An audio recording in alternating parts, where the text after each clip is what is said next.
Сәлем достар, мен Ниетінжу. Мен сіздерге Әбіш Кекілбаевтың Шыңырау повесі бойынша буктрейлер ұсынамын. Шыңырау әлемдік дәрежедегі шығарма. Бұл зерттеу жұмысында сауапты іс-құдық қазу, ата кәсіп құдықшылар және ең ежелгі суаттар туралы кең көлемде зерттеу жұмысы жүргізілді. Бұл шығарма түпсіз Шыңыраудың өзіндей тереңдігімен құнды.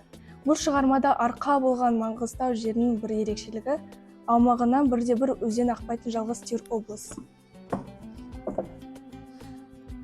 Құдықсыз Маңғыстау жерінде су жоқ, Шыңыраусыз күн жоқ.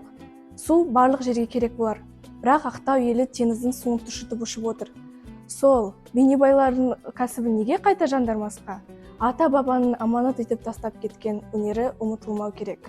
Жазушының шығармаларын оқи отырып, туған жеріміздің батыс өңірдегі ата-бабамыздың тұрмысы жайлы көп ақпарат білуге болады. Еліміздің көп өңірінде кездесе бермейтін, бірақ Атырау және Маңғыстау қазақтарына тән қашанғы тіршілік көзі саналған құдықшылық кәсібінің орны ерекше. Ол ұлттық ата кәсіп, шеберлік шыны, кез келген пешенесіне жазылмаған, үледе біреудің бойына бітер дара қасиет. Құдықшылық кәсібінің тұқым қуаламағаны жоқ.